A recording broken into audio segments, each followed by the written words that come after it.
Okay, students, a very good morning to you all.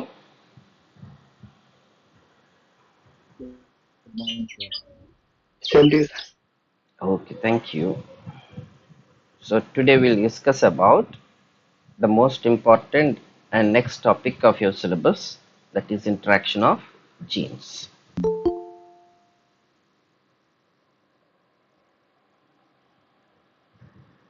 As we have studied already in your degree, I'll be running through quickly. Okay, here interaction of genes, what actually it is. When Mendel had studied, he studied the process of inheritance in Pisum sativa, where he observed complete dominance and involvement of a pair of genes, which he called them as factors, of which one is from mother, the other is from father. Isn't it? Mendel గారు పైసం సెటైంలో ప్రయోగాల ద్వారా మనకి ఏం చెప్పారు అని అంటే అనువంశిక సూత్రాలని చెప్పడం జరిగింది. అనువంశిక సూత్రాలు. ఈ సూత్రాలు ఏం చెప్పారు? ప్రతి లక్షణానికి ఒక జత కారకాలు ఉంటాయి అని చెప్పారు. ఈ రెండు కారకాల్లో ఒకటి బహిర్గతత్వాన్ని ప్రదర్శిస్తుంది, అంటే రెండవ దాన్ని అణచివేస్తుంది అని చెప్పారు. ఈ బహిర్గతత్వాన్ని మనం ఏమంటాం? సంపూర్ణ బహిర్గతత్వం అంటాం. ఓకే, సో అంటిల్ 1864 నుంచి 1900 వరకు ప్రపంచానికి ఏమీ తెలియలే. Only after the rediscovery of Mendel's laws, okay, in the entire world, what happened? Everyone starting from 1900 onwards started their career as a geneticist. Even plant biologists, even animal biologists, that means botanists and zoologists, have become geneticists. We already have seen that during the introductory class. It was so fascinating for them to study on this aspect of science, so that they have selected each and every animal or each and every plant and started doing these experiments. And some of them got same as that of Mendel, and some of them got different results not explained by Mendel. And that is the reason this concept of interaction of genes originated. 1900 వరకు Mendel గారు ప్రయోగాలు చేసిన తర్వాత, ఆయన ప్రయోగాలు ప్రపంచానికి తెలియలేదు, story చెప్పుకున్నాం నిన్న. 1900 సంవత్సరంలో ఎప్పుడైతే తెలిసిందో, ఆ కాలంలో ఉన్నటువంటి శాస్త్రవేత్తలందరూ కూడా ఏం చేశారంట? వాళ్ళ రీసెర్చ్ అంతా కూడా ఈ జెనెటిక్స్ మీదే చేయడం స్టార్ట్ చేశారు. మనం ఫస్ట్ ఇంట్రొడక్టరీ క్లాస్లో చెప్పుకున్నట్టుగా ఈ పీరియడ్లో ఏమైందంట? 1900 తర్వాత బాటనిస్టులు, అంటే వృక్ష శాస్త్రవేత్తలు, జంతు శాస్త్రవేత్తలు, మిగిలిన వాళ్ళందరూ కూడా, బయాలజిస్టులు అందరూ కూడా జన్యు శాస్త్రవేత్తల కింద మారిపోయారు. అంటే అనువంశికత మీద ప్రయోగాలు నిర్వహించడం ప్రారంభించారు. చాలామందికి మెండల్ గారికి వచ్చినట్లే రిజల్ట్స్ వచ్చాయి, కానీ కొంతమందికి వాళ్ళకు వచ్చినటువంటి ఫలితాలు భిన్నంగా ఉన్నాయి. ఈ భిన్నమైన ఫలితాలు రావడంతో, ఓకే, మనకి జన్యు అంతర సంఘటన అనేటటువంటి ఒక కొత్త దృగ్విషయం తెలిసింది. ఓకేనా? So this is what the introductory part of interaction of genes, how this has originated. Okay, and let us see what this genetic interaction is. So as the name implies, genes interact genes interact among themselves so that they express in a different manner which is different to that of the expression as explained by Mendel. That is what interaction of genes is. జన్యువులు ఒకదానితో ఒకటి అంతరచర్య జరుపుకొని జన్యువులు ఒకదానితో ఒకటి అంతరచర్య జరుపుకొని ఏం చేస్తాయంట? వ్యక్తీకరణ చెందుతాయి. ఈ వ్యక్తీకరణ ఫలితాలు వాటి అంతరచర్య వలన మెండల్ వ్యక్తీకరణ ఫలితాలకు భిన్నంగా ఉండటాన్ని మనం ఏమంటున్నాం? జన్యు అంతరచర్య అని చెప్పేసి అని అంటాం. So this interaction of genes is basically of two types. One is called as intra-allelic gene interaction. The other is called as inter-allelic gene interaction. This is also called as non-allelic gene interaction. So Telugu medium వాళ్ళు మళ్ళీ చెప్తున్నాను, English పదాలని నేర్చుకోండి. So interaction of jeans రెండు రకాలు, ఇంట్రాలిలిక్, ఇంటర్అలీలిక్ are non అలీలిక్. తెలుగులో కూడా చెప్తాను పేర్లు, కానీ అవి చదవకండి, మర్చిపోండి. ఎంఎస్సీకి వెళ్ళిన తర్వాత అంతా ఇంగ్లీషే. యుగ్మజాంతస్థ లేదా యుగ్మ వికల్ప అంతస్థ అని దాన్ని అంటాం. అది ఇంటర్ఎలీలిక్ వచ్చేసరికి యుగ్మ వికల్పాంతర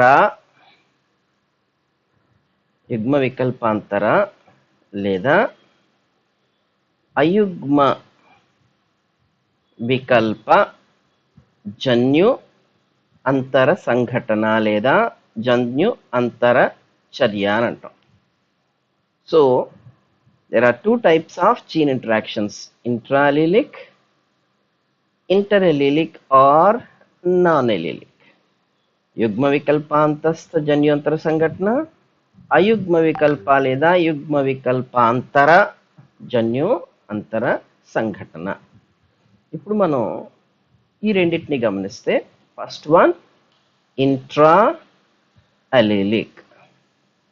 Can anybody define what an allele is? ఎవరైనా allele ని డిఫైన్ చేయగలరా?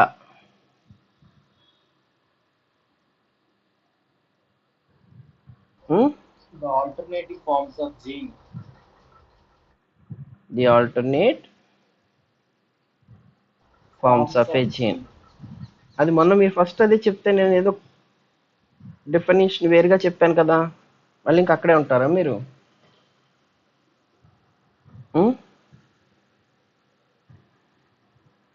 First class sir. Na first class sir. ఇది ఫస్ట్ క్లాస్ అమ్మా, వెరీ గుడ్. నేను రోజు గ్రూప్లో పోస్ట్ చేస్తున్నాను వీడియోస్. ఓకే, ఇంకెవరైనా చెప్తారా allele అంటే? When we take a pair of homologous chromosomes, genes are present on the places which are called as loci.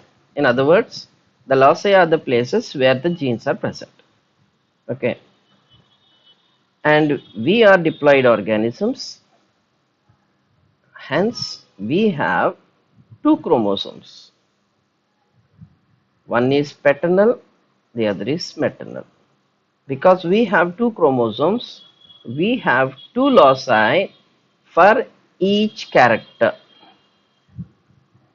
We have two loci for each character. That means in Pisum sativum there is a character called as stem length. In its first pair of chromosomes, it has two loci. One receives from the father, the other is received from the mother. So let us say father is tall, mother is also tall. So these two genes will be capital T, capital T. Father is dwarf, mother is dwarf. These two genes will be small t, small t. Father is tall, mother is dwarf.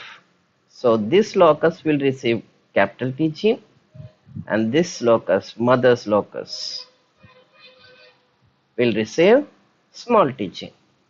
Thus, we have two loci because we are two diploid organisms. When we have two loci, we have two genes for the same character, which occupy the same locus of a pair of homologous chromosomes. And such a pair of genes, which occupy the same locus, we also call it as corresponding. Okay, corresponding locus of a pair of homologous chromosomes which determine the same character. In other words, alternate forms of a character constitute an allele. I am defining it in again. Please remember this for your lifetime. What is an allele? Alleles are a pair of genes. There are two genes which occupy a pair of loci of a pair of corresponding loci of a pair of homologous chromosomes which determine the same character, or in other words, the alternate forms of a character, and these are called as alleles. Allele అన్న పదమే మీరు గుర్తుంచుకోండి. యుగ్మ వికల్పము అన్న పదం మర్చిపోండి Telugu medium వాళ్ళు. Okay, so allele అంటే ఏంటి, యుగ్మ వికల్పం అంటే ఏంటి? మనం ద్వయస్థితిక జీవులం కాబట్టి మనలో ప్రతి క్రోమోజోము రెండుగా ఉంటుంది. అందులో ఒకటి తండ్రి నుంచి వస్తుంది, ఇంకొకటి తల్లి నుంచి వస్తుంది.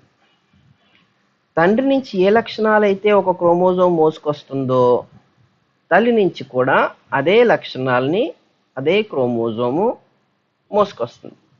అందుకే రెండు సమానం. అందుకే వీటిని ఏమన్నాం, సమజాత క్రోమోజోములు అన్నాం. ఈ పేరు కూడా మర్చిపోండి, హోమోలోగస్ క్రోమోజోమ్స్ అని అన్నాం. Homo means same, logous means pair. Okay, or locus. So ఒకే రకమైన లోకస్ కలిగి ఉన్నా అని అర్థం. సో ఒకే రకమైన లోకస్ అంటే ఫర్ ఎగ్జాంపుల్ ఇది ఫస్ట్ లోకస్, ఫాదర్ నుంచి వచ్చిన దాంట్లో ఫస్ట్ లోకస్. ఇది ఫస్ట్ లోకస్, మదర్ నుంచి వచ్చిన దాంట్లో ఫస్ట్ లోకస్. ఇప్పుడు ఏం చెప్తున్నాను, ఫస్ట్ లోకస్ ఫాదర్ నుంచి వచ్చిన దాంట్లో ఏముంది, టాల్నెస్కి సంబంధించిన జీన్ ఉంది. ఫస్ట్ లోకస్ మదర్ నుంచి వచ్చిన దాంట్లో ఏముంది, టాల్నెస్కి సంబంధించిన జీనే ఉంది. అంటే రెండు ఏం చేస్తున్నాయి, దే డిటర్మిన్ టాల్ క్యారెక్టర్ కాదు, they determine stem length character. ఇప్పుడు ఫాదర్ నుంచి టాల్ వచ్చింది, మదర్ నుంచి డ్వార్ఫ్ వచ్చింది.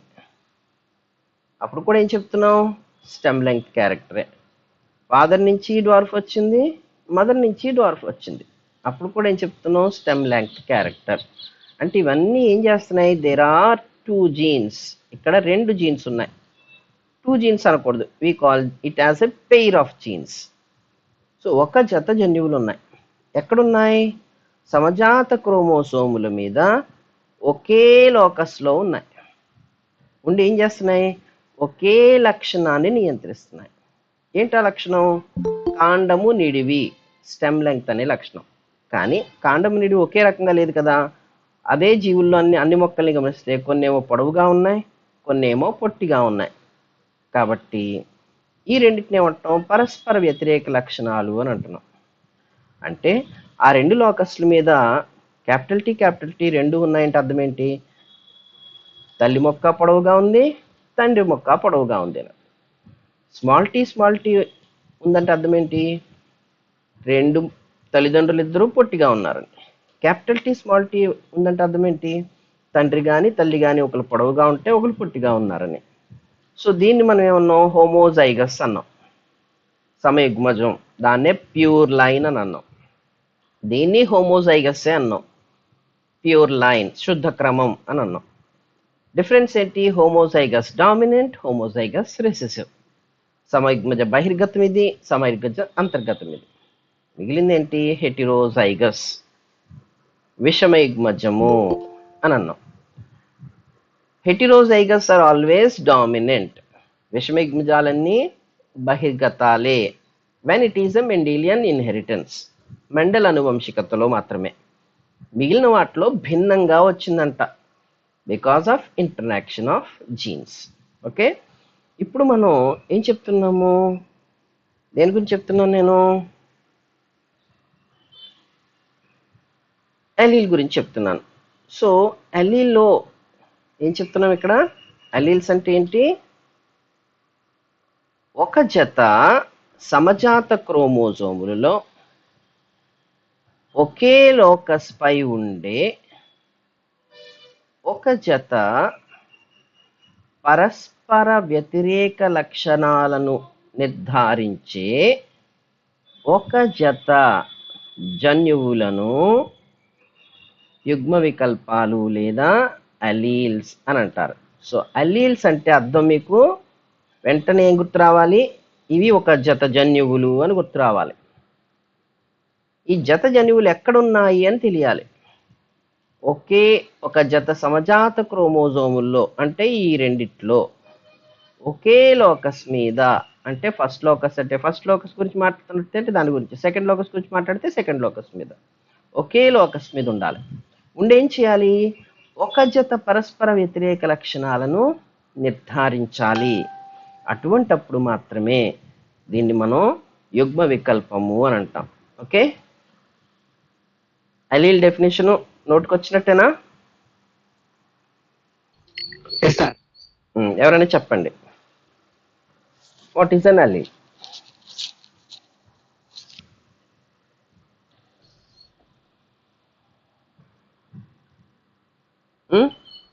సార్ ఈ అలీల్స్ అనేవి క్రోమోజోమ్స్ ఉంటాయి సార్. క్రోమోజోమ్లు ఎక్కడుంటాయి? అది పరస్పరం ఒక లైన్ లో సమానంగా ఈక్వల్ గా ఉంటాయి సార్. అవి ఎక్కడ ఉంటాయి, ఒక క్రోమోజోమ్లో ఎక్కడ ఉంటాయి? లోకస్. ఎలాంటి లోకస్ మీద ఉంటాయి? వేరు లోకస్ల మీద, రెండిట్లోనూ ఒకే లోకస్ మీద? రెండింటి మీద ఒకే, అది సమానంగా ఈక్వల్ గా ఉంటాయి సార్. ఇవి అదే పేరెంట్స్ నుంచి, ఫాదర్ నుంచి ఒకటి, మదర్ నుంచి రెండు తీసుకుంటాయి కదా సార్. ఆ రెండిట్లో సేమ్ ఒకటే లెవెల్లో ఉంటాయి సార్. అవి ఫస్ట్ లో ఉండొచ్చు, లేదా చివరిలో మిడిల్లో ఉంటాయి సార్. ఎక్కడున్నా ఒకే లోకస్ మీద ఉంటాయి. ఓకే, ఒకే లోకస్ మీద ఏ క్రోమోజోమ్లో ఉంటాయని రాయాలి? సమజాత క్రోమోజోమ్. Very good, excellent. సమజాత క్రోమోజోములు అంటే ఒక పెయిర్ ఆఫ్ క్రోమోజోమ్స్, అందులో ఒకటి తండ్రి నుంచి ఒకటి తల్లి నుంచి వచ్చి ఒకే లోకస్లు కలిగి ఒకే జన్యువులు కలిగినటువంటి ఒక జత క్రోమోజోములని మనం సమజాత క్రోమోజోములు అంటాం. సో ఈ సమజాత క్రోమోజోముల మీద ఉండాలి, ఒకే లోకస్ మీద ఉండాలి, ఒకే లక్షణాన్ని నియంత్రించాలి. ఒకవేళ ఆ లక్షణానికి పరస్పర వ్యతిరేక లక్షణాలు ఉంటే ఆ పరస్పర వ్యతిరేక లక్షణాలను కూడా నియంత్రించేదిగా లేదా నిర్ధారించేదిగా ఉంటే అటువంటి ఒక జత జన్యువులను అలీల్స్ అని అంటారు. ఓకేనా, ఇప్పుడు అలీల్ డెఫినేషన్ అయిపోయింది. సో ఇప్పుడు మెండేలియన్ ఇన్హెరిటెన్స్, నేను ప్రశ్న అడుగుతున్నాను, చెప్పండి. Is it intra allelic or inter allelic? Mendel యొక్క అనువంశికత విధానం ఏదైతే ఆయన ప్రతిపాదించారో అది యుగ్మ వికల్పాంతస్థ జన్యు అంతరచర్య అంటామా, యుగ్మ వికల్పాంతర జన్యు అంతరచర్య అంటామా? ఎవరు చెప్తారు? Pair of chromosomes nation. Intra-allelic. Capital T, small t. It is intra-allelic. కారణం ఏంటంట, స్టెమ్ లెంగ్త్ అనే క్యారెక్టర్ తీసుకున్నాడు. There are two genes, capital T, small t. They are present on the same locus. That means they are alleles. okay, of a pair of homologous chromosomes. సమజాత క్రోమోజోమ్లు ఒకే locus మీద ఉన్నాయి. That means it is an interaction among the alleles present on the same locus. Then we call it as intraallelic. అలా కాదు, interaction రెండు లోకస్లు చూపిస్తున్నాను, A B. ఈ రెండు కలిసి ఒకే క్యారెక్టర్ని డిటర్మిన్ చేస్తున్నాయి అనుకోండి, అప్పుడు ఇంటరాక్షన్లో ఒక పెయిర్ ఆఫ్ జీన్స్ ఉన్నాయా, రెండు పెయిర్స్ ఆఫ్ జీన్స్ ఉన్నాయా అంటే రెండు పెయిర్స్ ఆఫ్ జీన్స్ ఉన్నాయి అని చెప్తారు. ఈ రెండు పెయిర్స్ ఆఫ్ జీన్స్ ఎక్కడ ఉన్నాయి అని అడిగితే ఒకే లోకస్ మీద ఉంటాయా? రెండు పెయిర్స్ అంటే 4 జీన్స్. మనకున్నది ఒక పెయిర్ ఆఫ్ హోమోలోగస్ క్రోమోజోమ్స్లో రెండు లోకస్లే ఉంటాయి, రెండు జీన్స్కి. అలాంటప్పుడు ఇక్కడ 4 జీన్స్ ఉండే అవకాశం లేదు కదా. సో 4 జీన్స్ ఉండాలంటే నువ్వేం చూపించాలి? రెండు లోకస్ని చూపించాలి. ఒకటి ఫస్ట్ లోకస్, రెండవది సెకండ్ లోకస్.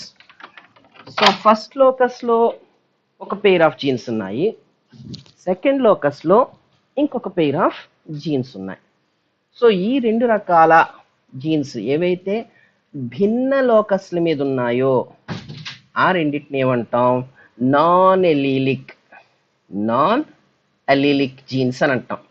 యుగ్మ వికల్పాలు కాని జన్యువులు లేదా యుగ్మజాలు కాని జన్యువులు, అంటే జతలు కాని జన్యువులు. ఒకే జతలా లేవు, రెండు భిన్న జతలుగా ఉన్నాయి. ఇప్పుడు జన్యు అంతరచర్య అనేది ఇలాంటి రెండు వేర్వేరు లోకస్ల మీద ఉన్న వాటి మధ్య జరిగితే దాన్ని ఇంటర్ అలీలిక్, బిట్వీన్ 2 different loci. రెండు వేర్వేరు లోకస్లు కాబట్టి నాన్ అలీలిక్ అని చెప్పేసి అని అంటున్నాం. Okay, so what actually happens here? Inheritance, interaction of genes are of two types, intraallelic and interallelic. In intraallelic, the interaction is between the genes present on the same locus of a pair of homologous chromosomes. Whereas in another kind of interaction, it is the interaction of genes present on 2 different loci which determine the same character. So such an interaction where 2 pairs of genes are involved in determining one character, but these 2 pairs are present on 2 different loci, hence it is called as non-allelic interaction of genes. And here Mendelian inheritance is intra-allelic because it is present on this, because both the genes are present on the same loci of a pair of homologous chromosomes. Okay, next, first of all we'll deal with intra-allelic gene interaction. Intra-allelic gene interaction. ఇంకా కంటిన్యూస్గా తెలుగు పదాలు చెప్పను, యుగ్మ వికల్పాంత స్థాన పదం వాడను, intra allelic అనే వాడతాను. So intra allelic gene interaction results in a deviation from Mendel's phenotypic ratio of 3:1. ఈ ఇంట్రాఅలీలిక్ జన్యు అంతరచర్య వలన మెండల్ యొక్క మోనోహైబ్రిడ్ క్రాస్ యొక్క ఏక సంకరణం యొక్క దృశ్యరూప నిష్పత్తి ఏంటది? 3:1 ఏదైతే ఉందో అది ఈ అంతర్చర్యలో రాదంట. ఏంటంట? 3:1కి భిన్నంగా ఉంటుంది. సో మీకు గుర్తుంచుకోవాల్సింది ఏంటి? ఇంట్రాలిలిక్ కాబట్టి it is a monohybrid cross. Monohybrid cross అంటే రెండు జీన్సే ఉంటాయి. ఈ రెండు జీన్స్ మనకి ఇన్వాల్వ్ అయితే సెకండ్ జనరేషన్లో 3:1 రేషియోలో ఫీనోటైపిక్ రేషియో రావాలి. కానీ ఇక్కడ ఫీనోటైపిక్ రేషియో 3:1గా రాకపోతే అప్పుడు అది జన్యు అంతర్చర్య. 3:1 వస్తే Mendelian inheritance. Okay, but here instead of 3:1 there is a deviation.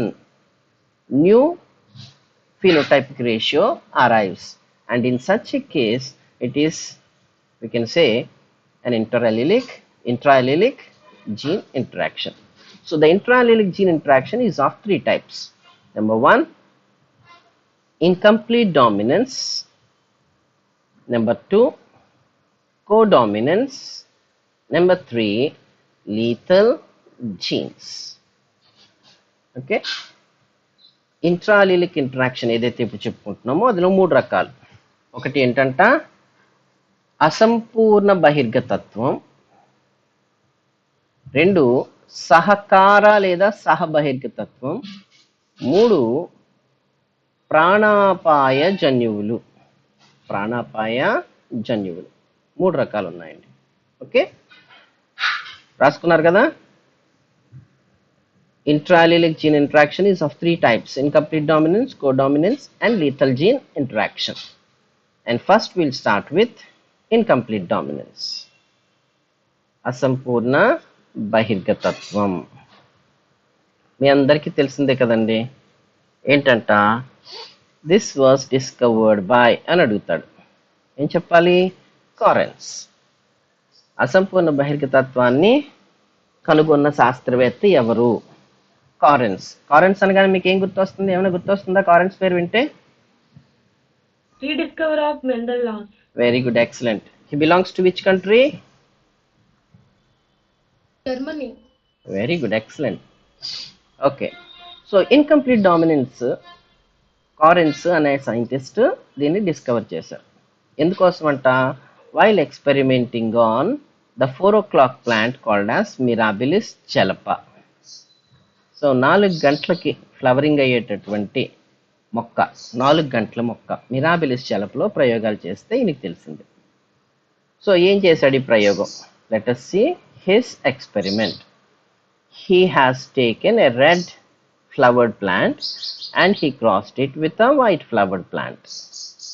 This is parental generation. And to his astonishment, in F1 generation, he got all F1 plants.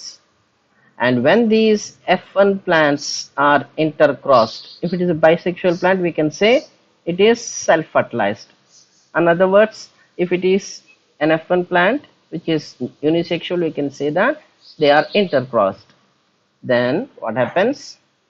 In the next generation, that is F2, he got red, pink and white in 1:2:1.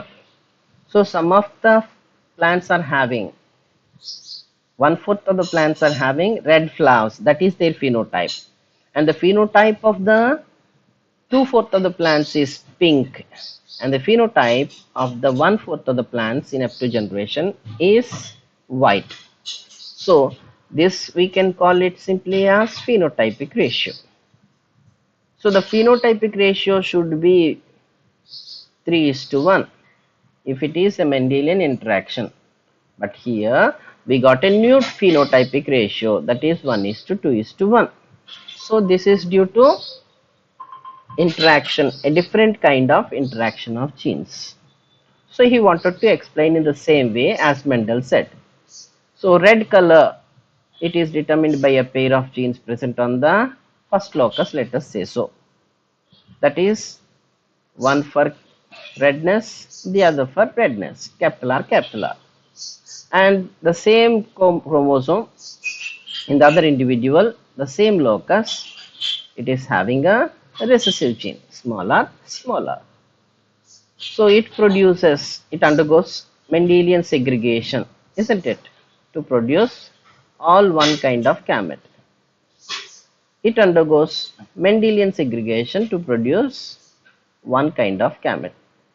So when this one gets fertilized with this one, it results in capital R, small r. So capital R, small r is found to be an intermediate phenotype. When we combine red color with white color, what happens? The redness decreases because there is whiteness included in it. The red color, when combined with white color, the redness of the color decreases because we have added white color. That means the red color is not fully expressed because white color is there. Likewise here, the red color, gene for red color of the flower, in the presence of the gene for white color, that is small r, is not fully expressed. It is incompletely expressed. In other words, we can say that it is having a reduced expression. And that is the reason why what happened? An intermediate phenotype is absurd. Such an inheritance where in a hybrid, remember when we say all these interactions, it is with reference to hybrid and their phenotypic ratio in the F2 generation. Okay, so in a hybrid, the dominant gene, this is dominant gene, capital R, is having a reduced expression so that it is incompletely dominant over the recessive gene. Okay, resulting in an intermediate phenotype. In such a case, this type of interaction is called as incomplete dominance. So how you define incomplete dominance? As explained by Correns, incomplete dominance is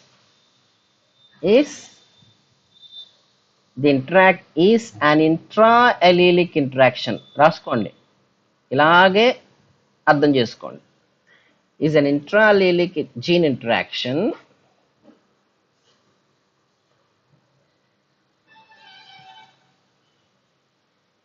of a pair of genes present on the same locus of a pair of homologous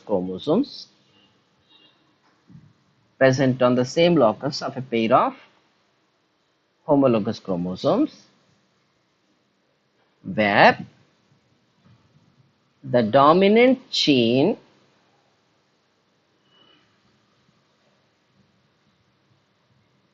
in the presence of recessive gene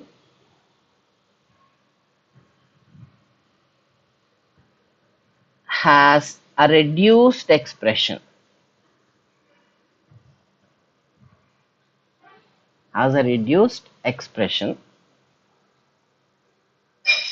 resulting in an intermediate phenotype.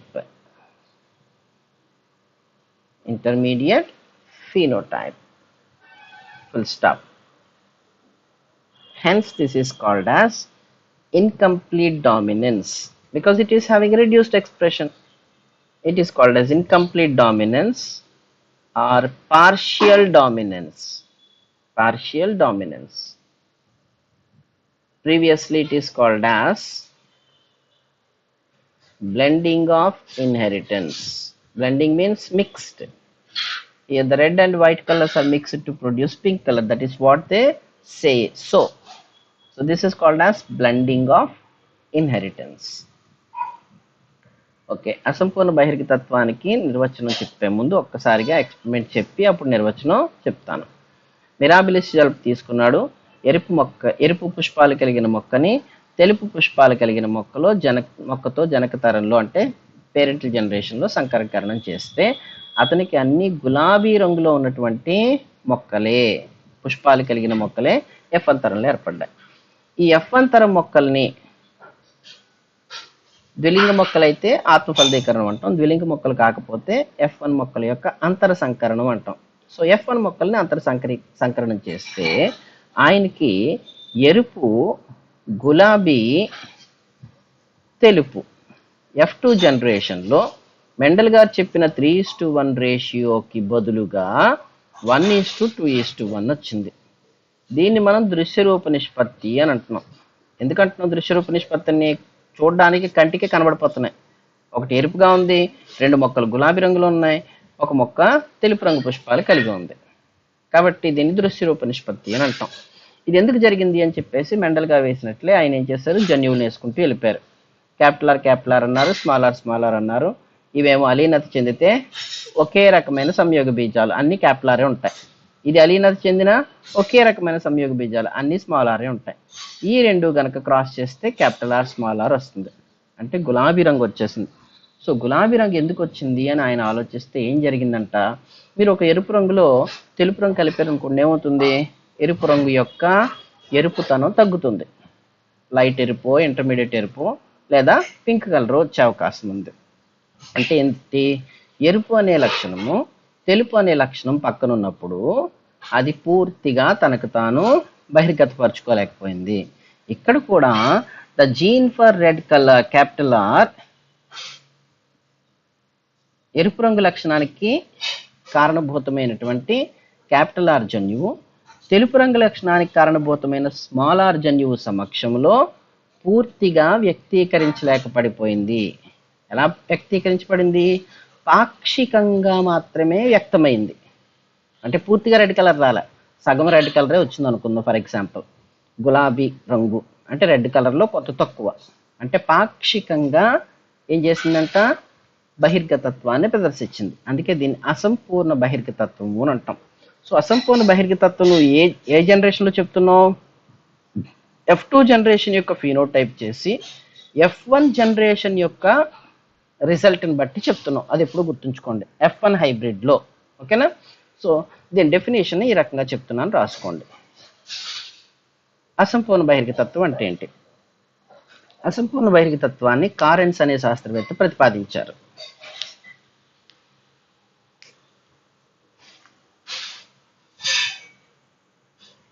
Mirabilis Chalapa లేదా 4 గంటల మొక్కలో ప్రయోగాలు నిర్వహించినప్పుడు దీనిని కనుగొన్నారు.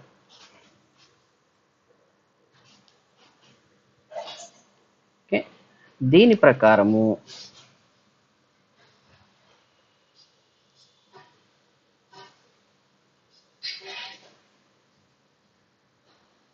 ఇది ఒక intra అలీలిక్ యుగ్మ వికల్పాంతస్థ అని అర్థం. జన్యు అంతరచర్య. దీనిలో మెండల్ అనువంశికతలాగే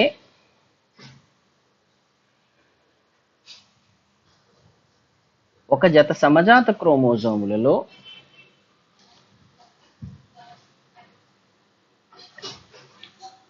ఒక లక్షణాన్ని నియంత్రించే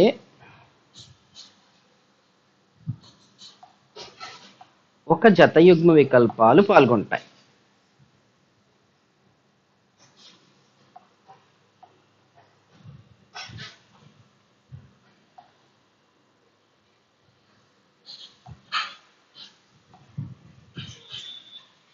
ఓకే, కానీ ఒక సంకరాన్ని F1 సంకరాన్ని గమనించినప్పుడు బ్రాకెట్లో క్యాపిటల్ ఆర్ స్మాల్ ఆర్ రాసుకోండి.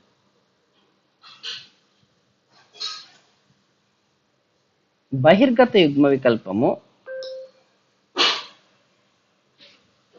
బ్రాకెట్లో క్యాపిటల్ ఆర్ అనేది అంతర్గత యుగ్మ వికల్పము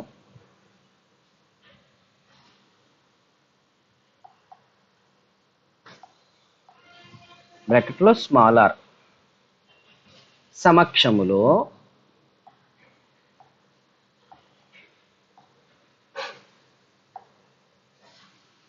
పూర్తిగా వ్యక్తీకరింపబడక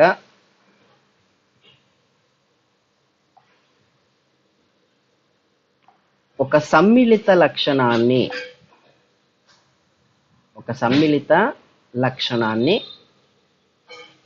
ఏర్పరచటాన్ని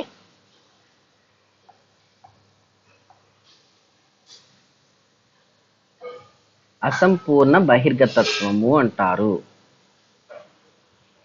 okay, it's phenotypic ratio is 1:2:1. దీని దృశ్య రూప నిష్పత్తి 1:2:1గా ఉంటుంది.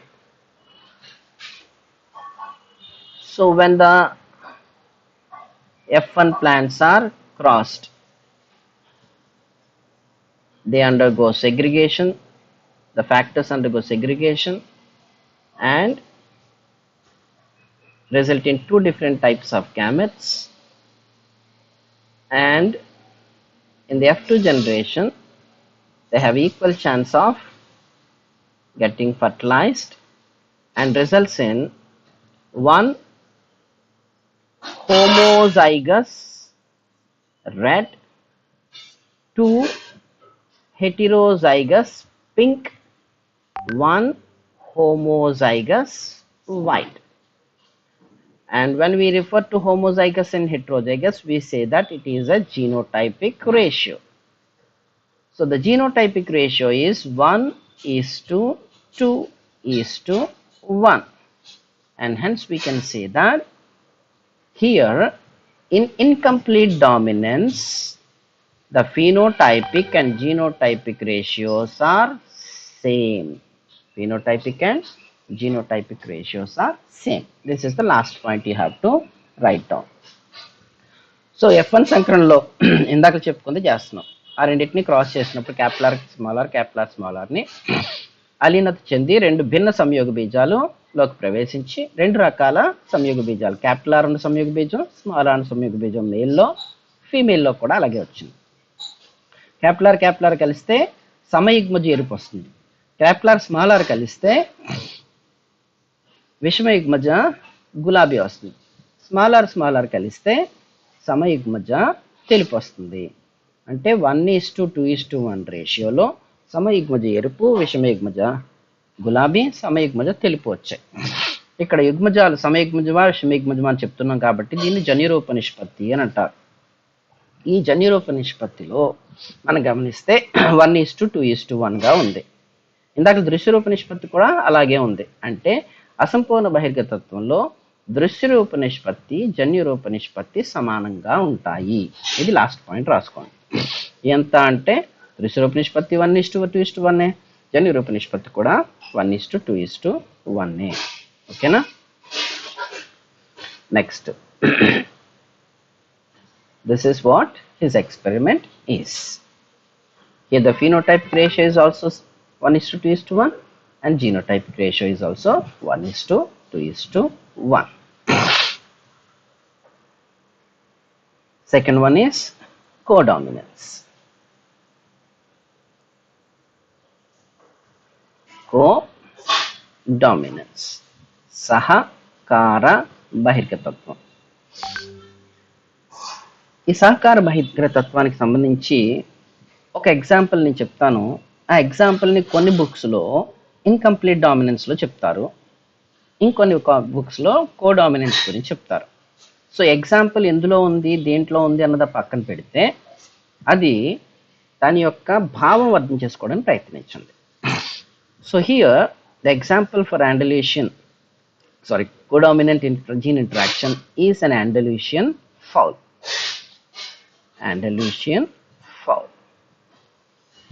It has two types of feather colors. One is black feather, the other is white feather.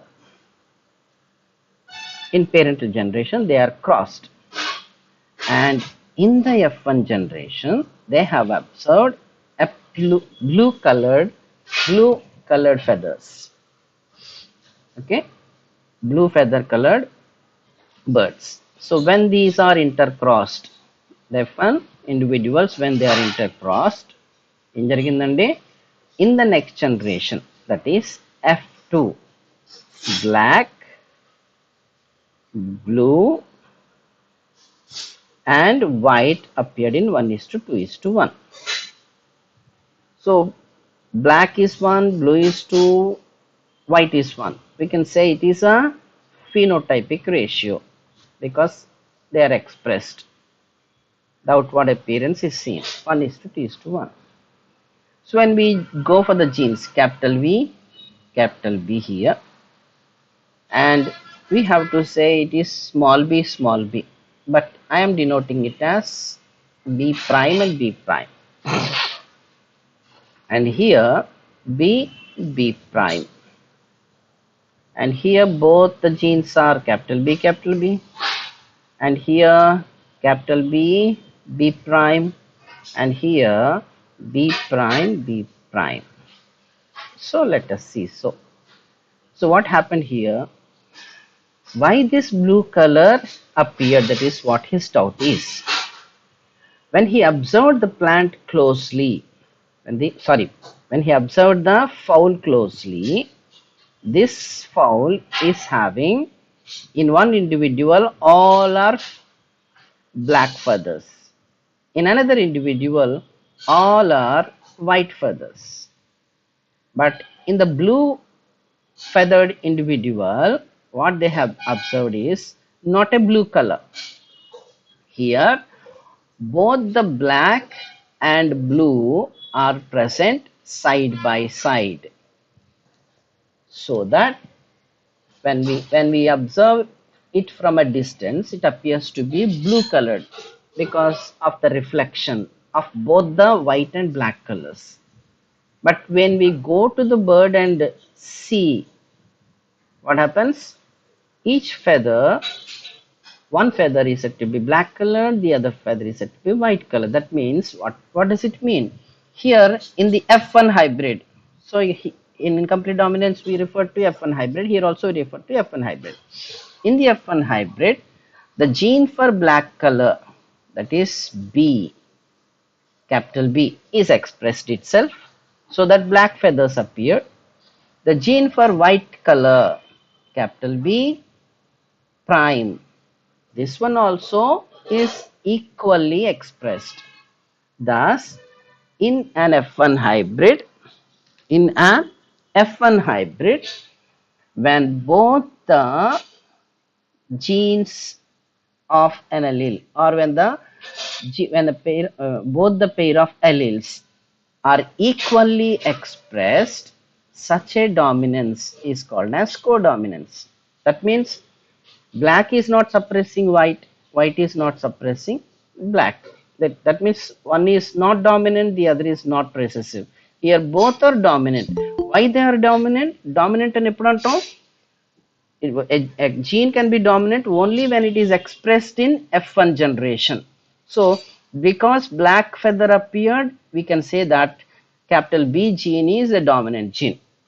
Because white color appeared, we can say that capital B prime is a dominant gene. So both are equally expressed, both are side by side, and hence such a dominance is called as codominance.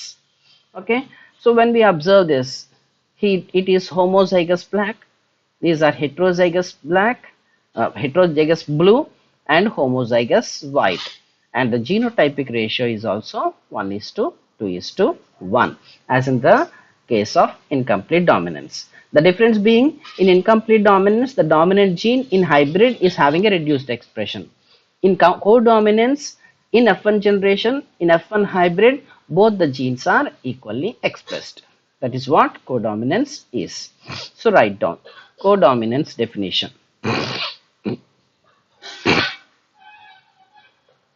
సహకార బహిర్గతత్వం యొక్క ఉదాహరణ, నిర్వచనం. It is an intra-allelic interaction. ఇది intra అలీలిక్ లేదా యుగ్మ వికల్పాంతస్థ జన్యు అంతరచర్య.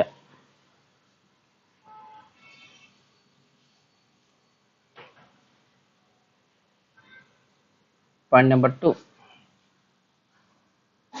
It is an interaction between a pair of alleles present on a pair of homologous chromosomes.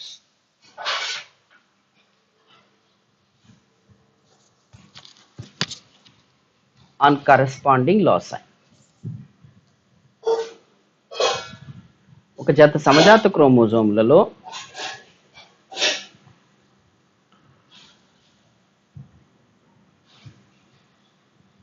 Okay locus పై ఉండే ఒక జత యుగ్మ వికల్పాలు దీనిలో పాల్గొంటాయి. నెక్స్ట్ 4వ point. In an F1 hybrid,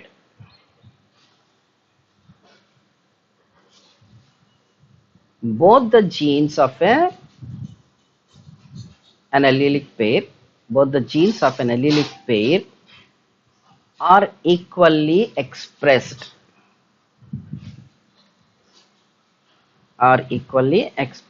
Hence it is called as codominance. 4వ పాయింట్. ఒక F1 సంకరాన్ని గమనించినప్పుడు ఒక F1 సంకరాన్ని గమనించినప్పుడు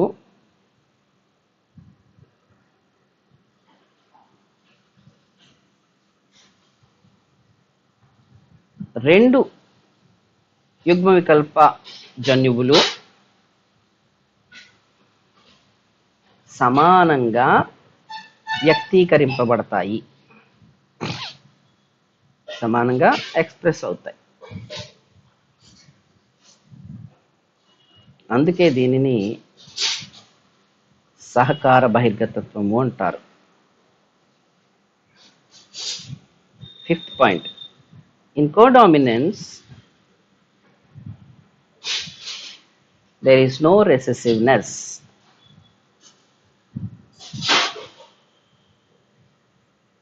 ఐదో పాయింట్, సహకార బహిర్గతత్వంలో అంతర్గత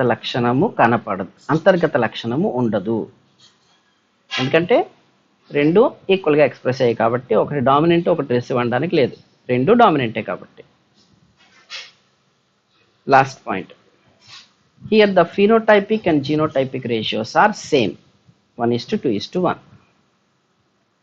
ఇక్కడ దృశ్యరూప మరియు జన్యురూప నిష్పత్తులు సమానంగా ఉంటాయి. ఓకే,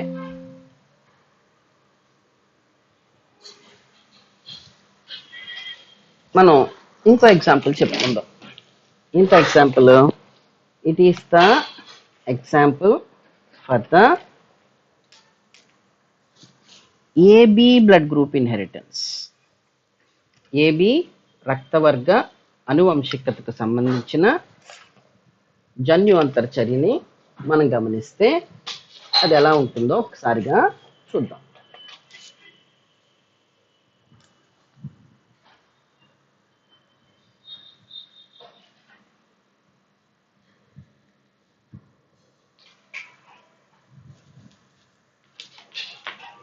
ఎక్స్క్యూజ్ మీ, ఒక 1 minute, ల్యాప్టాప్ ఛార్జింగ్ అయిపోతుంది, ఒక్క నిమిషం. Okay, so in codominance, what happens? In a heterozygote, both the genes of a pair of alleles, both the genes are a pair of alleles, are equally expressed. So example చూసాం కదా, A and B, AB blood group. So in blood group inheritance, there is gene for A blood group. This is denoted with I for isoagglutinogen. When we refer to multiple alleles, I'll explain it there.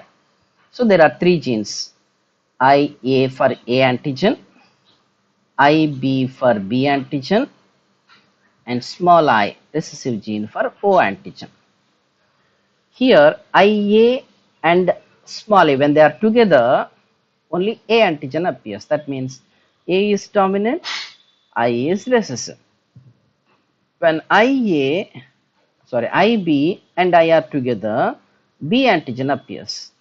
That means B is dominant, I is recessive. Whereas when father is IA, mother is IB, and I have IA, IB, I have equal expression of both antigens, and my blood group is an AB blood group. That means this one is also dominant and this one also is dominant. In such a case, in a hybrid, in an F1 hybrid, if both the genes are equally expressed, then we call it as codominance. Thus, AB blood group inheritance is an example for codominance, we can easily say. Okay, so సహకార బహిర్గతత్వానికి ఉదాహరణ కింద మనం AB రక్తవర్గ అనువంశికత గురించి మాట్లాడుతున్నాం. ఏ కాదు, B కాదు, ఓ కాదు, AB గురించి మాత్రం మాట్లాడుతున్నాం. ఇక్కడ 3 రకాల జన్యువులు ఉంటాయి. ఐఏ జన్యువు ఉంటే ఏ ప్రతిజనకం వస్తుంది, ఐబి జన్యువు ఉంటే బి ప్రతిజనకం వస్తుంది, స్మాల్ ఐ జన్యువు ఉంటే ప్రతిజనకమే రాదు. ఓకేనా? ఇప్పుడు ఐఏ జన్యువుని తండ్రి నుంచి, స్మాల్ ఐ జన్యువుని తల్లి నుంచి గ్రహించినప్పుడు ఆ బిడ్డలో F1 హైబ్రిడ్లో ఎలా ఉంటుందంట, ఏ యాంటిజన్ మాత్రమే ఉంటుంది. అంటే ఏ బ్లడ్ గ్రూప్ వచ్చేసింది. కారణం ఏంటి, ఐఏ జన్యువు బహిర్గత జన్యువు, అది స్మాల్ ఐ జన్యువు అంతర్గత జన్యువుని అణిచేసింది. అంతర్గత జన్యువు. అంటే ఇక్కడ ఒకటి బహిర్గతం ఒకటి అంతర్గతం అని తెలిసిపోయాయి. ఇప్పుడు తండ్రి నుంచి ఐబి వచ్చి తల్లి నుంచి స్మాల్ ఐ వచ్చింది అనుకుందాం. అప్పుడేమైందంట బి ప్రతిజనకం మాత్రమే వచ్చింది. అంటే అక్కడ అర్థం ఏంటి, ఐబి జన్యువు స్మాల్ ఐ జన్యువుని అడిచేసిందని. కానీ మూడో కేసులో అంటే సెకండ్ కేసులో కూడా ఐబి బహిర్గతం స్మాల్ ఐ అంతర్గతం. అంటే ఈ రెండు బహిర్గత జన్యువులని తెలిసిపోయాయి. ఇప్పుడు తండ్రి నుంచి ఐఏ జీన్ వచ్చింది నాకు, తల్లి నుంచి ఐబి జీన్ వచ్చింది. ఇప్పుడు ఎలాగవుతుందా అని చూశారు. చూస్తే ఏమైందంట, నాలో రెండు ఈక్వల్గా ఎక్స్ప్రెస్ అయిపోయాయి. ఏ వచ్చేసింది, బి వచ్చేసింది. సో F1 హైబ్రిడ్లో రెండు ఏమయ్యాయి, ఈక్వల్గా కనబడిపోయాయి, ఎక్స్ప్రెస్ అయిపోయాయి. అంటే ఇందులో ఒకటి బహిర్గతం ఒకటి అంతర్గతం అని లేదు, రెండు ఈక్వల్గా ఎక్స్ప్రెస్ అయ్యాయి. కాబట్టి దీన్ని సహబహిర్గతత్వానికి ఎగ్జాంపుల్ కింద చెప్పుకుంటాం. సో సెకండ్ ఎగ్జాంపుల్ ఇది అని మీరు రాసుకోండి. సో డెఫినేషను దాంట్లో చెప్పిన క్యారెక్టరిస్టిక్స్ అన్నీ కూడా దీనికి అలాగే ఉంటాయి. సో కోడామినెన్స్లో చూడండి, బ్లాక్ ఫెదర్డ్ది, వైట్ ఫెదర్డ్ది. చూడడానికి మీకు ఇక్కడ బ్లూ కలర్లా కనబడుతుంది, రిఫ్లెక్షన్ వల్లనే. దగ్గరికి వెళ్ళి చూస్తే చూడండి, బ్లాక్ ఎక్స్ప్రెస్ అయింది, వైట్ ఎక్స్ప్రెస్ అయింది. రెండు ఎక్స్ప్రెస్ అయ్యి మనకేంటి కోడామినెన్స్కి ఎగ్జాంపుల్ కింద చెప్తున్నాం. Next third one is lethal genes. So lethal genes గురించి చెప్పుకుందాం. So what are lethal genes? The genes which affect the viability of an organism are called as lethal genes. Okay, ఒక జీవి యొక్క జీవాన్ని ప్రభావితం చేసే జన్యువులు ప్రాణాపాయ జన్యువులు. ఓకే, ఇవి ఎలా వస్తాయి? They arise by mutation. ఇవి ఉత్పరివర్తనం వలన ఏర్పడేటటువంటి జన్యువులు. Next, they result in the death of the individual which carries them.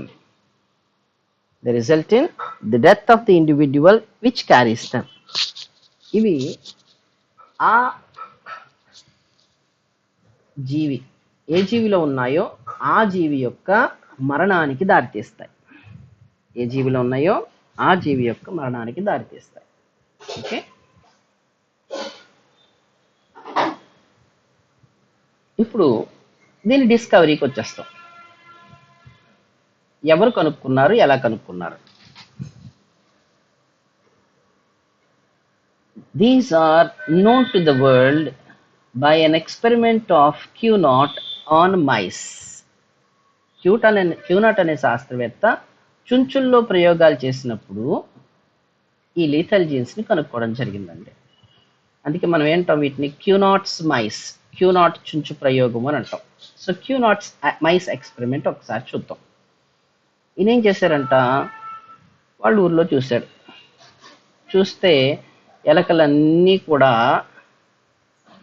ఎలా ఉన్నాయి, ఎల్లో కలర్లోనే ఉన్నాయి. సో వాళ్ళ ఊర్లో ఉన్న ఎలకలన్నీ కూడా ఎలా ఉన్నాయి, ఎల్లో కలర్లోనే ఉన్నాయి. సో ఎల్లో కలర్ ఉంటే ఆటోమేటిక్గా ఆల్టర్నేట్ కలర్ ఉండాలి కదా. ఆల్టర్నేట్ కలర్ ఏముండాలి, నాన్ ఎల్లో ఉండాలి.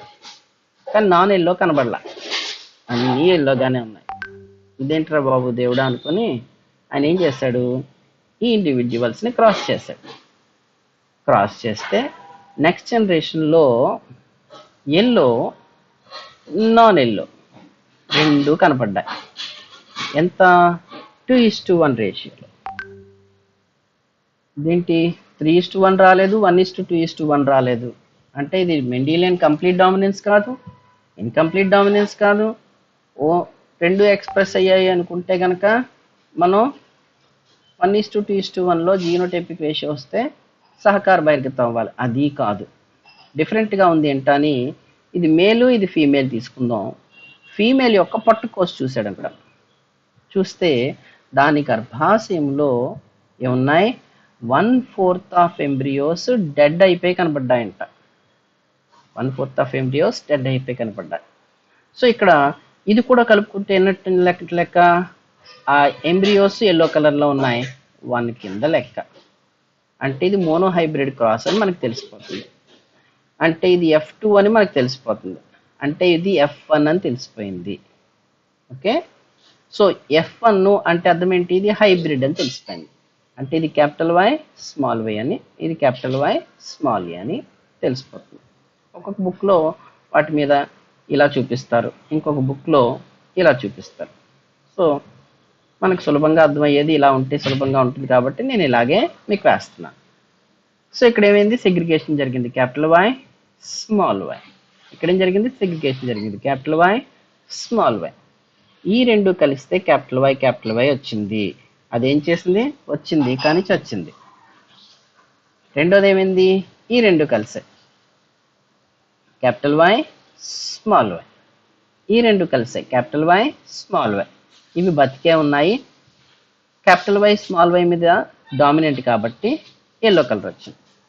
ఈ రెండు స్మాల్ వై వచ్చింది, అంటే ఇది కూడా బతికే ఉంది. ఒక్కటి మాత్రమే 1/4 ప్లాంట్స్ మాత్రమే చచ్చిపోయాయి, 1/4 మైస్ మాత్రమే చచ్చిపోయాయి. ఏంటా 1/4 mice, they are homozygous dominant mice.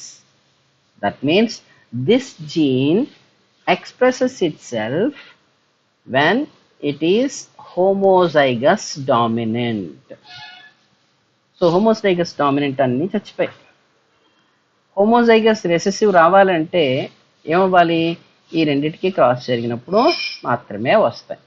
Okay, so ఇక్కడ ఆయనకి ఎక్స్పెరిమెంట్ ద్వారా ఏం తెలిసింది, the gene Y is a lethal gene, but in heterozygous state it is not expressing itself. Only when it is in homozygous state it becomes lethal, and hence such an interaction of genes where one gene is resulting in the death of the individual is called as lethal gene interaction. And Q0 mice are an example for homozygous dominant lethal gene interaction. Okay, అర్థమైందండి? So దీనికి 3 రకాలు ఉన్నాయండి, types. lethal genes are of 3 types. One is dominant lethal genes, బహిర్గత ప్రాణాపాయ జన్యువులు. 2 recessive lethal jeans, అంతర్గత ప్రాణాపాయ జన్యువులు. 3 conditional lethal jeans, conditional ప్రాణాపాయ జన్యువులు. Okay, next dominant lethal jeans కి రెసివ్ లీథల్ జీన్స్ కి తేడా ఏంటి అని చూద్దాం ఒకసారి. డామినెంట్ లీథల్ జీన్స్ ఏం చేస్తాయంట, they are expressed only in dominant state. అంటే అవి డామినెంట్ స్టేట్లో ఉన్నప్పుడు ఏం చేస్తాయి, జీవి చనిపోతుంది. But it can be expressed in homozygous state or heterozygous state. సమయుగ్మజ స్థితిలో కానీ విషమయుగ్మజ స్థితిలో కానీ బహిర్గత ప్రాణాపాయ జన్యువులు మరణానికి దారితీస్తే వాటిని మనం బహిర్గత ప్రాణాపాయ జన్యువులు అంటాం. ఓకే, మరి రెసివ్ జీన్స్ ఏంటంట, they are expressed only in recessive state. Okay, ఏ లక్షణం తీసుకున్నా 2 అంతర్గత జన్యువులు అయితేనే ఆ జీవి మరణానికి దారితీస్తుంది. అంటే they are the individuals with heterozygous state are normal when the recessive gene is a lethal gene. Okay, so recessive lethal అని అంటే అంతర్గత ప్రాణాపాయ జన్యువులు అంటున్నాం. ఈ అంతర్గత జన్యువు ప్రాణాపాయ జన్యువు అయినప్పుడు పక్కనే బహిర్గత జన్యువు ఉందనుకోండి, అది దీన్ని అణిచేస్తుంది కాబట్టి ఇది ఎక్స్ప్రెస్ అవ్వలేదు. అందువలన క్యాపిటల్ ఆర్ స్థితిలోను, క్యాపిటల్ ఆర్ స్మాల్ ఆర్ స్థితిలోను అవి బతికే ఉంటాయి. స్మాల్ ఆర్ విషమయుగ్మజ అంతర్గత స్థితిలో సమయుగ్మజ అంతర్గత స్థితిలో మాత్రమే చనిపోతాయి. కాబట్టి మనకి నేచర్లో డామినెంట్ లీథల్స్ ఎక్కువ ఉంటాయా, రెసివ్ లీథల్స్ ఎక్కువ ఉంటాయా అని అడుగుతారు ఎగ్జామ్లో. డామినెంట్ లీథల్ ఏమవుతుంది, క్యాపిటల్ వై ఉన్నా చనిపోయే అవకాశం ఉంది కొన్నిట్లో, క్యాపిటల్ వై స్మాల్ వై ఉన్నా చనిపోయే అవకాశం ఉంది. కాబట్టి డామినెంట్ లీతల్ నేచర్లో సర్వ్ అయ్యే అవకాశం లేదు. కానీ రెసివ్ లీతల్ ఎప్పుడు వస్తుంది? స్మాలర్ కాంబినేషన్ ఉంటేనే. అది ఎప్పుడు వస్తుంది? 2 విషమయుగ్మజాలు ఫలదీకరణలో పాల్గొన్నప్పుడు. సో ఇది రేర్ కండిషన్ అయినప్పుడు ఇది కూడా రేర్ కండిషనే. కాబట్టి ఇది ప్రాణాపాయ జన్యువు ఎలా ఉండిపోద్ది? పాపులేషన్లో ఉండిపోద్ది. ఏ స్థితిలో? విషమయుగ్మజ స్థితిలో. కాబట్టి ప్రాణాపాయ జన్యువులు పాపులేషన్లో ఉండే అవకాశం ఉంది, కానీ అంతర్గత జన్యువులైతే. కానీ బహిర్గత జన్యువులైతే ఇమీడియట్గా పాపులేషన్ నుంచి ఎలిమినేట్ అయిపోతాయి. So the dominant jeans when they are lethal, they can be expressed in homozygous state or heterozygous state or in both states. In that case, that lethal gene expresses itself and the individual dies. When the individual dies, that gene is not carried to the next generation. Thus, in a population of individuals, the dominant lethal genes are not seen always, whereas a recessive lethal gene can be expressed only in homozygous state. So the homozygous state is observed when 2 heterozygous individuals are said to be fertilizing each other. That is not said to be a regular phenomenon. That is not a regular phenomenon. Hence, in heterozygous state, the smaller gene can be present in the population. Why? Because the dominant gene capital R, which is responsible for the viability, suppresses the recessive gene, which is responsible for death. So in heterozygous state, it can be in the population. So the one difference between dominant lethal genes and recessive lethal genes is that dominant lethal genes are removed from the population because of their dominant nature. The recessive lethal genes can exist in population. Recessive lethal genes can exist in population in heterozygous state. Okay. And the third one is conditional lethal gene. Conditional lethal gene. So here the conditional lethal gene refers to a lethality which is expressed with respect to a condition. With respect to a condition. So what is that condition? For example, there is a condition called as temperature. Okay. So the bird's temperature, the bird's body temperature is, let us say, 27 degrees centigrade. Some imaginary bird. So the bird's temperature, body temperature is maintained by the feathers it carries. It is maintained by the feathers it carries. So what happens here?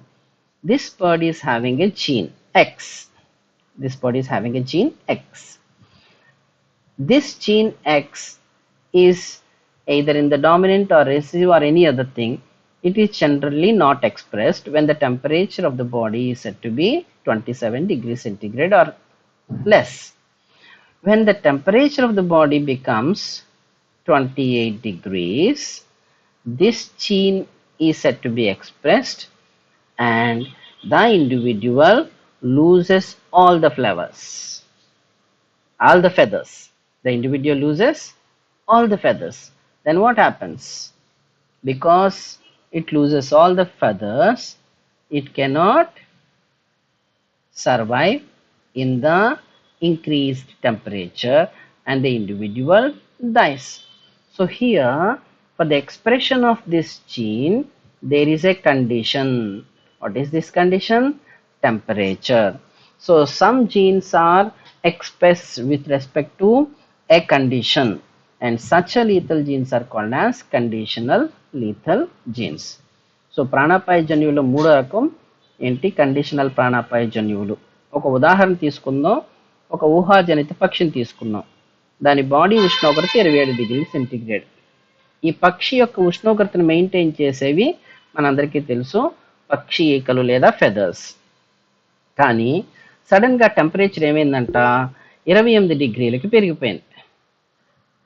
So ఇప్పుడు ఏమైందంటే దాని బాడీలో ఒక జన్యువు ఉంది, X అనే జన్యువు, దాని టెంపరేచర్ రెగ్యులేషన్కి సంబంధించింది. ఎప్పుడైతే 28 డిగ్రీ సెంటీగ్రేడ్కి బాడీ టెంపరేచర్ పెరిగిందో ఈ ఎక్స్ అనే జన్యువు ఎక్స్ప్రెస్ అయ్యిందంట. అది ఎక్స్ప్రెస్ అవ్వగానే ఏమైంది? దానికి ఉన్నటువంటి ఈ ఫెదర్స్ అన్నిటినీ కోల్పోయింది. ఎప్పుడైతే ఫెదర్స్ని కోల్పోయిందో ఈ ఇంక్రీజ్డ్ టెంపరేచర్ దగ్గర ఆ పక్షి బతకలేక చనిపోయింది, ఫెదర్స్ అన్ని కోల్పోయింది కాబట్టి. సో ఫెదర్స్ కోల్పోవడానికి కారణం ఏంటి? ఈ జన్యువు ఎక్స్ప్రెస్ అవ్వడం. ఈ జన్యువు ఎందుకు ఎక్స్ప్రెస్ అయింది? టెంపరేచర్ అనే కండిషన్ మారింది కాబట్టి.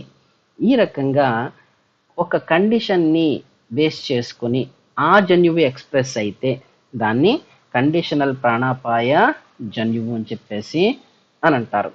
ఓకే, ఇప్పుడు మనకి ఎగ్జాంపుల్స్ ఏమడుగుతాడు? Lethal genes in human beings అని అడుగుతాడు. Lethal genes in human beings. So మానవుల్లో ప్రాణాపాయ జన్యువులు ఏమైనా ఉన్నాయా అని అడిగితే మనం ఏం రాద్దాము? ఎగ్జాంపుల్స్ రాసుకోండి. ఒకటి, Huntington's Koriya.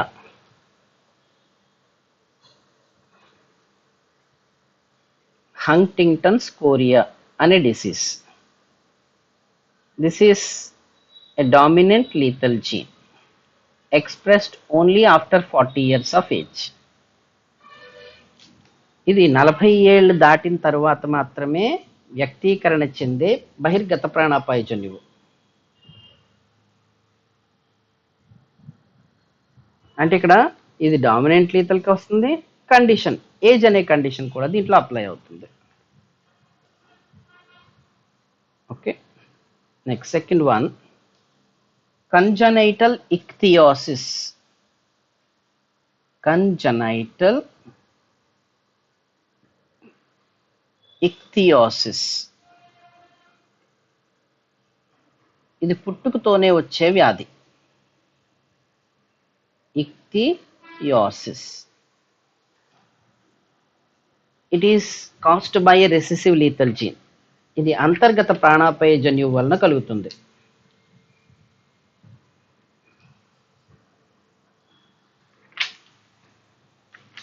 So what the child has? The affected child has a crusted leathery skin with deep fissures down to the subcutaneous tissue. The fissures lead to bleeding, infection, and eventually to the death of the individual. It occurs when it is in homozygous state only. That means this gene survives in the population in heterozygous state because it is a recessive lethal gene.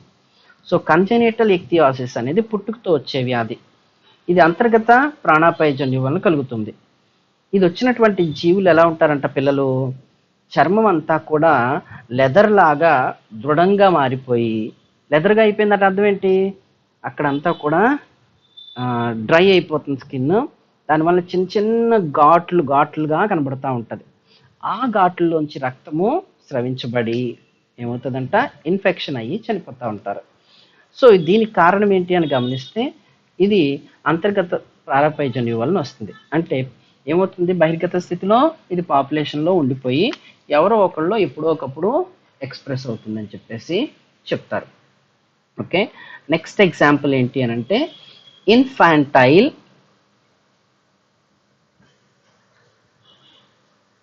అమయూరోటిక్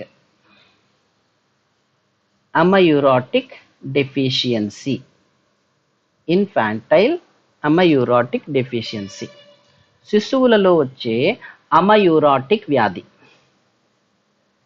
అమా లేదా ఎమా యూరోటిక్ వ్యాధి.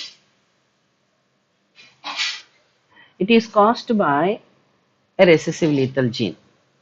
ఇది అంతర్గత ప్రాణాపాయ జన్యువు వలన వస్తుంది.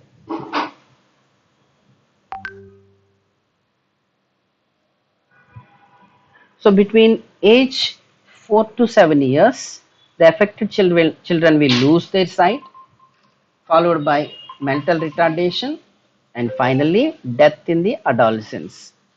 4 నుంచి 7 సంవత్సరాల వయసులో వాళ్ళకి ఏమవుతుందంట? కంటి చూపు కోల్పోతారు. గ్రాడ్యువల్గా పెరిగి పెద్ద అయ్యే టైంకి ఏమవుతారు? గుడ్డివాళ్ళగా మారి మెంటల్ రిటార్డేషన్, మానసిక దౌర్బల్యం కూడా కలిగి చనిపోయే అవకాశం ఉందంట.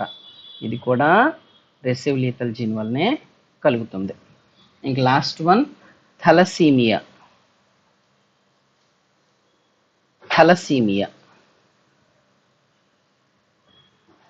దీన్నే కూలీ అన్న సైంటిస్ట్ పేరు మీద కూలీస్ అనీమియా అని కూడా అంటారు. Cooley's anaemia.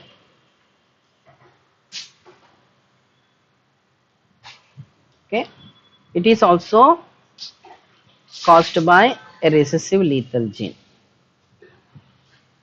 ఇది అంతర్గత ప్రాణాపాయ జన్యు వలన కలుగుతుంది. సో దీంట్లో హిమోగ్లోబిన్కి సంబంధించిన సి జీన్ ఉంటుంది. దీంట్లో మళ్ళీ థలసీమియా మేజర్ అని, థలసీమియా మైనర్ అని డిఫరెంట్ టైప్స్ ఉన్నాయి. మీకు సర్క్యులేటరీ సిస్టంలో బ్లడ్ గురించి మనం డిస్కస్ చేసుకున్నప్పుడు వాటి గురించి డిస్కస్ చేస్తాం. ఇది అనీమియా, ఇది కూడా ఒక రక్తహీనత వ్యాధి, ఇది కూడా మరణానికి దారితీసేటటువంటి జన్యువు. So today we have discussed 3 different types of intra-allelic interaction of genes: incomplete dominance, codominance, and lethal genes.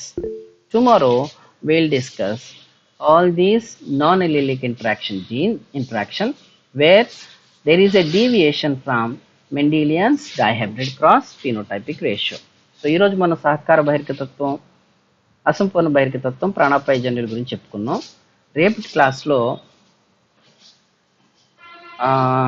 Non ఎలిలిక్ interaction గురించి చెప్పుకుంటాం. దీంట్లో ఏమవుతుందంట, మెండల్కి వచ్చిన డైహైబ్రిడ్ క్రాస్ ద్విసంకరణం యొక్క దృశ్యరూప నిష్పత్తి ఏదైతే 9:3:3:1 ఉందో అది రాదు.